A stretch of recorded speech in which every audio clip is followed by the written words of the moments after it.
તડાક દઈને પડેલા થપ્પડના અવાજની સાથે માધવીના ચહેરા પર તેની જેઠાણીની આંગળીઓની છાપ ઉપસી આવી.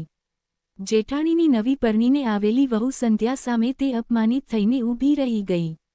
તેની જેઠાણી ગુસ્સામાં ચીસો પાડતા બોલી, આજ સુધી તું મારી નોકરાણી હતી અને આજ પછી તું મારી વહુની પણ નોકરાણી છે. માધવીની આંખો આંસુઓથી ભરાઈ ગઈ. તે રડતી રડતી દોડીને પોતાના રૂમમાં ગઈ અને અંદરથી દરવાજો બંધ કરી દીધો. માધવીના શ્વાસ તેજ હતા. તેની આંખોમાંથી પીડાનો લાવા વહી રહ્યો હતો. તેણે ક્યારેય વિચાર્યું પણ નહોતું કે તેની જેઠાણી આ રીતે નવી વહુની સામે તેના પર હાથ ઉપાડશે. શરૂઆતથી જ તેની જેઠાણી ઘર પર રાજ કરતી આવી હતી. જ્યારે માધવી સમરની દુલ્હન બનીને આ ઘરમાં આવી હતી, ત્યારે સમરે તેને લગ્નની પહેલી રાતે જ સમજાવ્યું હતું કે મમ્મી પપ્પાના ગયા પછી ભાભીએ જ મારો ઉછેર કર્યો છે, એટલે હંમેશા ભાભીનું સન્માન કરજે. માધવીએ પણ વિચાર્યું હતું કે ઘરમાં બીજું કોઈ મોટું વડીલ સ્ત્રી તો છે નહીં, એટલે તે પોતાની જેઠાણીને ખૂબ માન આપતી હતી.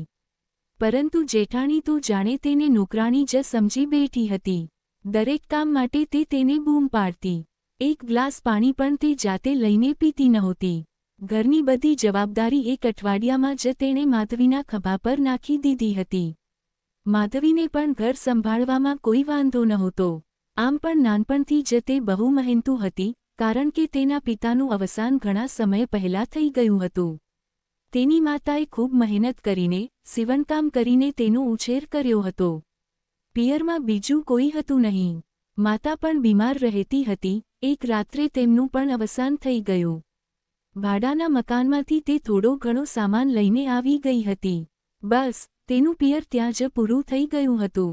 પરંતુ સમર તેને ખૂબ પ્રેમ કરતો હતો. તેના ન તો બહુ મોટા સપના હતા, ન તો કોઈ મહત્વાકાંક્ષાઓ. તે તો એક સાદું સીધું જીવન ઈચ્છતી હતી. પરંતુ ઈશ્વરને કદાચ આ પણ મંજૂર નહોતું. લગ્નના 5 વર્ષ પછી તે એક દીકરીની માતા બની. તેની દીકરી લાવણ્યા ખૂબ જ વહાલી હતી. જ્યારે તે 1 વર્ષની થઈ, ત્યારે જ એક રાત્રે સમરના છાતીમાં દુખાવો ઉપડ્યો અને તે આ લોકોને રડતા કકળતા છોડીને હંમેશા માટે આ દુનિયામાંથી ચાલ્યો ગયો. હવે માધવી દરેક રીતે પોતાના જેઠ અને જેઠાણી પર આશ્રિત થઈ ગઈ હતી. તેના જેઠ તો બહુ કંઈ બોલતા નહોતા, પરંતુ તેની જેઠાણી વાતમાં તેના અને તેની દીકરીના ખર્ચને લઈને મહેણા માર્યા કરતી હતી. પરંતુ માધવીએ નક્કી કરી લીધું હતું કે તે પોતાની દીકરીના જીવન પર દુઃખનું પડછાયું પણ પડવા નહીં દે. નાનપણમાં તે માને સીવણકામ કરતા જોતી હતી, એટલે તેણે પણ સીવણકામ શરૂ કરી દીધું. જેનાથી ઓછામાં ઓછું તેની દીકરીના ભણતરનો ખર્ચ નીકળી જતો હતો અને બાકીના ખર્ચની કિંમત તો તેની જેઠાણી ઘરકામ કરાવીને વસૂલ કરી લેતી હતી. ધીમે ધીમે સમય વીતતો ગયો. તેની દીકરી કોલેજ જવા લાગી. આ બાજુ જેઠાણીના દીકરા રાજીવના લગ્ન નક્કી થયા. ખૂબ ધામધૂમથી લગ્ન થયા. લગ્નમાં પણ તેની જેઠાણી તેને ઓર્ડર આપતી રહેતી અને તે દોડી દોડીને બધું કામ કરતી હતી. આ દોડધામમાં તેની તબિયત થોડી બગડી ગઈ હતી. છેલ્લા 1 અઠવાડિયાથી તેની કમરમાં દુખાવો હતો અને તેને વારંવાર તાવ આવી રહ્યો હતો. લાવણ્યા માને ડોક્ટરને બતાવીને લાવી હતી અને માને આરામ કરવાનું કહીને તે કોલેજ જવા નીકળી ગઈ હતી. ઘરમાં નવી વહુ હનીમૂન પર જવાની તૈયારી કરી રહી હતી. આજે વહેલી સવારે ઉઠીને માધવીએ ચા બનાવી નહોતી, એટલે સંધ્યાએ જાતે ઉઠીને ચા બનાવી લીધી. આ વાત પર તેની સાસુ તારાજી ગુસ્સે થઈ ગયા. તે માધવીને બૂમ પાડતા બોલી, છોટી, ક્યાં છે તું? આખો દિવસ આરામ જ કરીશ કે શું? માધવી ધીમેથી ઉઠીને રૂમની બહાર આવી તો તે કહેવા લાગી, આજે તે ચા કેમ ના બનાવી? આજે ચા મારી વહુને બનાવવી પડી. આ સાંભળીને માધવી હેરાન રહી ગઈ. તેણે કહ્યું, તો શું થઈ ગયું દીદી? વહુ છે તે આ ઘરની. જો બધા માટે ચા બનાવી લીધી તો એમાં વાંધો શું છે? આગળ જતાં તેણે પણ ઘર ગૃહસ્થી સંભાળવાની જ છે ને. આટલું સાંભળતા જ તારાએ એક જોરદાર તમાચો તેના ગાલ પર ઝીંકી દીધો અને ગુસ્સામાં બોલી, તું મારી પણ નોકરાણી હતી અને હવેથી મારી વહુની પણ નોકરાણી છે. તારા હોવા છતાં મારી વહુ કામ નહીં કરે. આ બધું સાંભળીને માધવી શરમ અને અપમાનના કારણે ગળી જતી હતી. ખૂબ શરમાઈ ગઈ. હજી તે પોતાના રૂમમાં બેસીને રડી જ રહી હતી કે ત્યાં જ દરવાજા પર હળવો ટકોરો પડ્યો. માધવીએ પોતાના આંસુ લૂછ્યા અને દરવાજો ખોલ્યો તો સામે સંધ્યા ઊભી હતી. સંધ્યાને જોઈને તે નજર ચુરાવવા લાગી.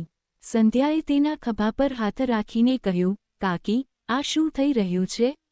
મમ્મીએ તમારા પર હાથ કેમ ઉપાડ્યો? થોડીક સહાનુભૂતિ મળતા જ માધવીની આંખોમાં રોકાયેલા આંસુ ફરી વહેવા લાગ્યા. તે રડી પડી અને રડતા રડતા તેને બધી વાતો જણાવી કે કઈ રીતે આજ સુધીના જીવનમાં તેણે શું શું સહન કર્યું છે. તે પણ માત્ર એટલા માટે કે તેને એક સુરક્ષિત છત મળી શકે. તેની કિંમત તેણે આખી જિંદગી આંસુ વહાવીને ચૂકવી છે. આ બધું જાણીને સંધ્યાનું મન પીડાથી ભરાઈ આવ્યું. તે કહેવા લાગી કે તમારી સાથે ઘણું ખોટું થઈ રહ્યું છે. તમારે આટલું બધું સહન કરવાની જરૂર નથી. હું તમારી પણ વહુ છું. મમ્મીજી આ રીતે તમને થપ્પડ નહોતી મારવી જોઈતી. ત્યારે જ દરવાજા પરથી તારાજીનો અવાજ આવ્યો. તે કહેવા લાગી, વહુ, તું આની સાથે કેમ બેઠી છે? આ તો આપણા ઘરની નોકરાણી છે. આની સાથે બેસીને આવી રીતે વાતચીત કરવાની કે તેને માન આપવાની જરૂર નથી. ચાલ ઊભી થા, તારા હનીમૂન પર જવાની તૈયારી કર. સંધ્યા ગુસ્સામાં ઊભી થઈ ગઈ અને કહેવા લાગી, માજી, આ ઘર પર જેટલો અધિકાર તમારો છે, તેટલો જ કાકીજીનો પણ છે. તમે આ રીતે તેમને નોકરાણી ન કહી શકો. જો તેમણે પોતાનો હિસ્સો લેવાની વાત કરી હોત, તો ઘરનો અડધો ભાગ તમારા હાથમાંથી નીકળી ગયો હોત.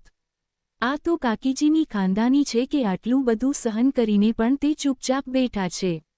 બાકી જો મારા જેવી હોતને, તો ક્યારનો પોતાનો હિસ્સો લઈને અલગ થઈ ગઈ હોત. અને જો તમે આજ પછી કાકીજી સાથે કંઈ પણ ખરાબ વ્યવહાર કર્યો, તો હું એ વાતની ખાતરી કરીશ કે કાકીજીને તેમનો હિસ્સો મળે અને ભાગલા પડે. આ સાંભળીને તારાજીના હોશ ઉડી ગયા. તેમણે ક્યારેય વિચાર્યું પણ નહોતું કે તેમની નવી સવલી વહુ આ રીતે ખોટાની સામે અવાજ ઉઠાવશે. તે ગભરાઈને બોલ્યા, વહુ, આ તું શું બોલી રહી છે? તું મારી વહુ છે, એની નહીં. સંધ્યા કહેવા લાગી, કોઈની વહુ હોતા પહેલાં હું એક માણસ છું અને માનવતાના નાતે હું કાકીજી સાથે અન્યાય થતો જોઈ શકતી નથી. આજ પછી તમારે તેમને માન આપવું જ પડશે, નહીંતર તમારા માટે સારું નહીં હોય. આટલું કહીને તે ઉઠીને પોતાના રૂમમાં જતી રહી. તારાજી વહુની સામે પોતાની દેરાણીને અપમાનિત કરવા માંગતા હતા, પણ હવે તે પોતે જ પોતાની દેરાણી સામે અપમાનિત થઈને ઊભા હતા. તેઓ ચૂપચાપ માથું ઝુકાવીને ત્યાંથી ચાલ્યા ગયા. માધવીએ મનોમન ઈશ્વરનો આભાર માન્યો કે આટલા વર્ષો પછી કોઈએ તો સાથ આપવાની હિંમત બતાવી હતી. તેને લાગતું હતું કે કદાચ ભગવાને જ સંધ્યાને તેના માટે આ ઘરની વહુ બનાવીને મોકલી છે.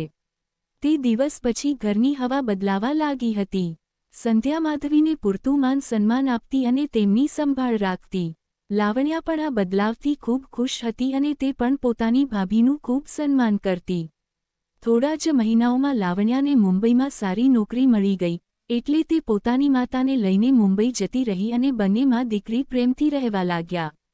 જો કે સંધ્યા સાથે બંનેનો લગાવ અતૂટ હતો અને તેઓ તહેવારો પર ઘરે આવતા રહેતા. ધીરે ધીરે તારાજીની તબિયત બગડવા લાગી. તેમને ડાયાબિટીસની સમસ્યા થઈ ગઈ, જેના કારણે તેમને પરેજીવાળો ખોરાક ખાવો પડતો. બીપી પણ ઉપર નીચે થતું રહેતું, એટલે તેઓ ક્યારેય શાંતિથી રહી શકતા નહીં. આટલી બધી બીમારીઓ વચ્ચે હવે તે એક જ વાત વિચારતા રહેતા કે એક સમયે મેં બધા પર હુકમ ચલાવવાની કોશિશ કરી હતી, પણ આજે મારું મારા પોતાના શરીર પર જ નિયંત્રણ નથી. મારું શરીર બીમારીઓનું ઘર બની રહ્યું છે. આ દરમિયાન તારાજીનું અવસાન થયું અને લાવણ્યાના લગ્ન થઈ ગયા. તે પોતાના સાસરે જતી રહી એટલે માધવીજી ફરીથી પોતાના ઘરે પાછા આવી ગયા અને સંધ્યા સાથે હળીમળીને પ્રેમથી રહેવા લાગ્યા. સંધ્યા પણ તેમને ખૂબ પ્રેમ અને સન્માન આપતી હતી.